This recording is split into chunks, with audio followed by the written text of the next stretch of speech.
everyone. Thank you for joining us. My name is Scott Leadingham. I am the news manager of Northwest Public Broadcasting. You are here on Facebook Live watching our weekly news program where we talk about things going on in the Northwest. And I am joined today with Anna King, the Tri-Cities correspondent for the Northwest News Network.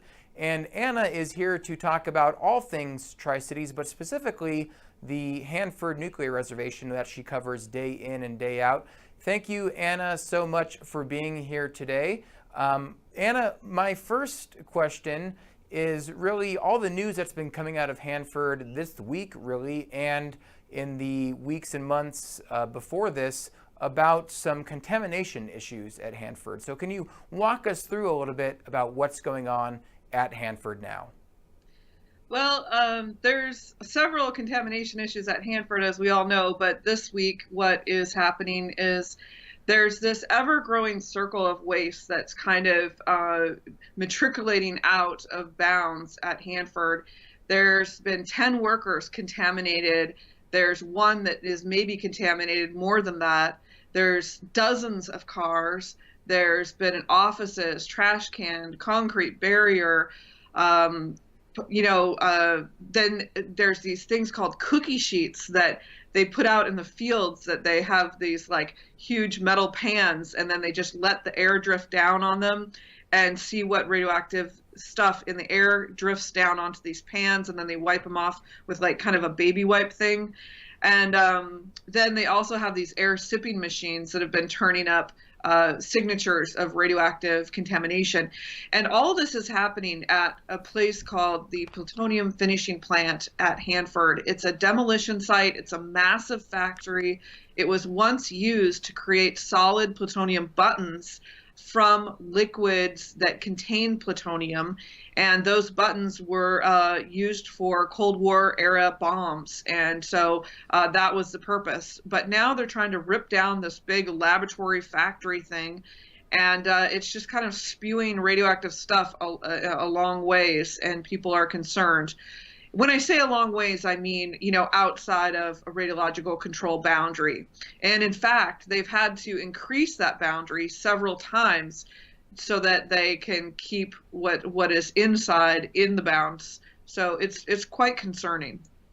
Now, when you say they're trying to rip down or it's being demolished, the plutonium finishing plant, who exactly is they? We hear about like the federal government or all these actors who are involved, not like actors, but I mean like different people who are involved in agencies and governments who are involved in the Hanford Nuclear Reservation, which is a very large area.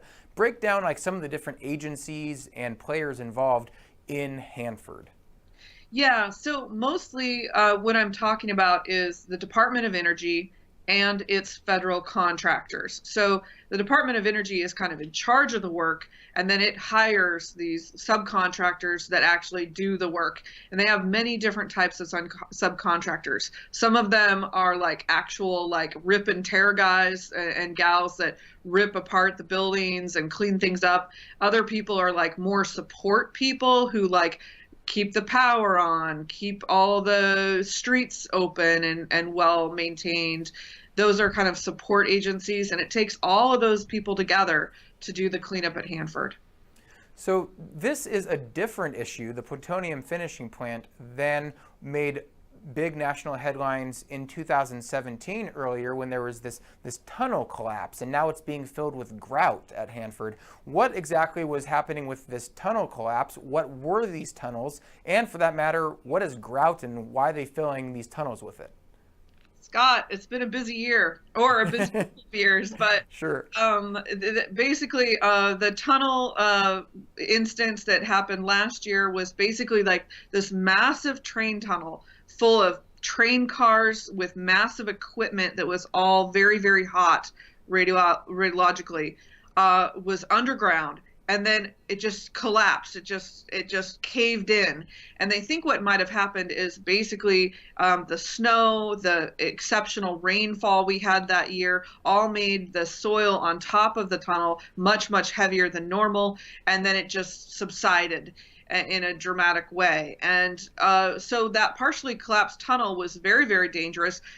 Scientists and experts were worried about what they called a radioactive shine, which is kind of like this beam of radiation that can kind of come after you and kill you if you were exposed to it for too long. And so they had to kind of fill that very carefully with dirt initially, just to get rid of the initial problem.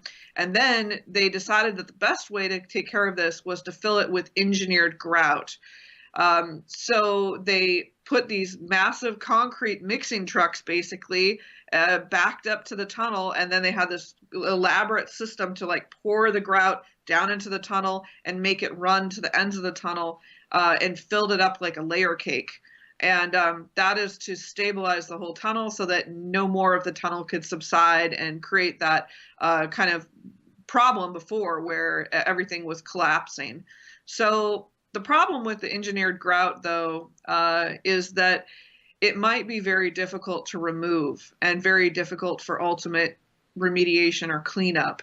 And that's what Native American tribes and some watchdogs are really worried about, is that how do you get tons and tons and tons of this radioactive, mixture of basically concrete, steel, train cars, and a tunnel? How do you ever clean that up now? And in fact, one of my stories, I went and interviewed like demo experts and people that cut up stuff like that, like large dams with concrete and steel. And I talked to them about it, and they thought that it was going to be hard too.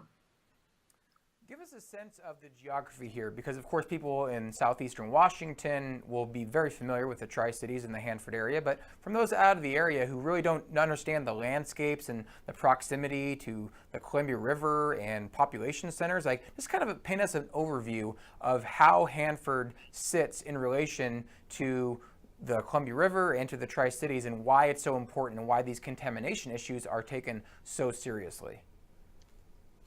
Originally, Hanford was selected to be this ultra secret site to build the nation's war machine, basically, of nuclear arms race, basically because it was so remote and it had available water and it was flat and it was so out there.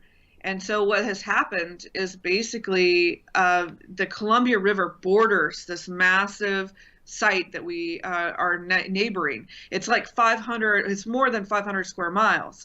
And so it's like a small state, basically, in the middle of Washington is where this production happened. And it sits nestled between the Tri-Cities and the Columbia River, which is like one of the last remaining free-flowing stretches of the Columbia where many, many salmon spawn. And there's many, many species of wildlife and rare plants at Hanford. And so it's like its own ecosystem, and it's so important that it's cleaned up. So obviously the Tri-Cities was not really the Tri-Cities as it is now when this facility was built during World War II, during the production for our nuclear arsenal, but now it is. It's the third largest metro area in the state of Washington after Seattle, Tacoma, and Spokane. A lot of people involved, and the industry of Hanford, even though it's not nuclear production now, it's a lot of cleanup, is very much tied to Hanford. The economy of the Tri-Cities is tied to it. Can you just give us a sense of really how big that economy is and how many people, maybe not being too specific if you don't know, but like how many people really are involved in Hanford?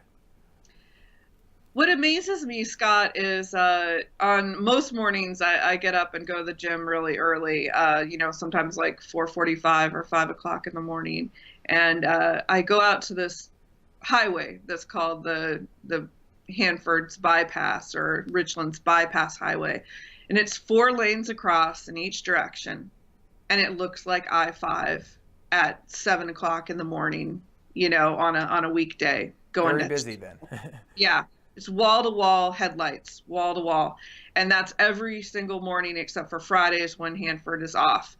And so if you think about that amount of people, that amount of volume of cars and van pools, they even carpool.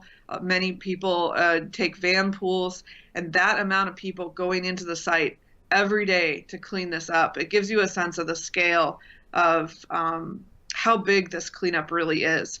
Hanford is incredibly important to the industry and the economy here. In fact, during the Obama stimulus years, when Hanford had more money than it usually does, I remember walking into this restaurant called Anthony's. It's a fish house around the region, and there's one here in Richland. And people were like shooting oysters and drinking champagne and martinis like on a Tuesday night. And I was like, what is going on? And then somebody said, hey, it's the stimulus dollars. There's just a lot of money that goes into cleanup out here at Hanford, and a lot of people that work very hard to do that. We're wrapping up here, but just in the next few minutes, let's talk about some of the non-Hanford things going on in the region, because there's certainly a lot of other stories. Agriculture is certainly a huge economy in central Washington and eastern Washington. Maybe give a quick sense of some of the other stories you've been following and working on this week or in the recent past and in the future. I love this story that I'm about to release later today. Basically, it's a story of a battle, a tension that's happening, and it's farmers trying to save their fruit buds from the cold weather, the Arctic blast we've been having in the Northwest. And what happened is the fruit buds all got slightly more developed than they should have been, or than normal, I should say, because we had that kind of blast of spring-like weather a little bit earlier, and then it got cold right away again. And so what happened is all these little buds thought it was spring, and then it's winter again, and a lot of them have died, and that affects our fruit production. So if you like apricots, or if you like peaches or nectarines, or pears, you might keep an eye on this situation with me, because it's developing. And the way they find out if these little buds are dead or not is they take razor blades and they cut each bud tiny on the branch, and they look inside, and if there's a little black spot, that's it. It's like the pirate sign, it's dead. Or like when they give the mafia gives you the black spot in your hand, that bud's gone. But if it's bright chartreuse green and really vibrant inside, then you know it's still alive. And so they go out into the fields and they collect all these branches, and they try to guess or try to figure out how bad the damage is in each orchard, so they know what to do in the spring, how hard to prune, how much to thin, how many bees they're going to need in the spring to make this crop go in the summer. Well, it's certainly a situation to keep watch of, and I, for one, would personally be very saddened if I didn't get my coveted apricot juice somehow, so I would really like to keep that. Anna King, thank you so much, the Tri-Cities correspondent for the Northwest News Network. Anna, we hope to have you back here in the future, and for all you out there on Facebook and Webland, please join us every week here on Facebook Live. We will talk more about the news of the region. Thank you so much, Anna. Thanks, Scott.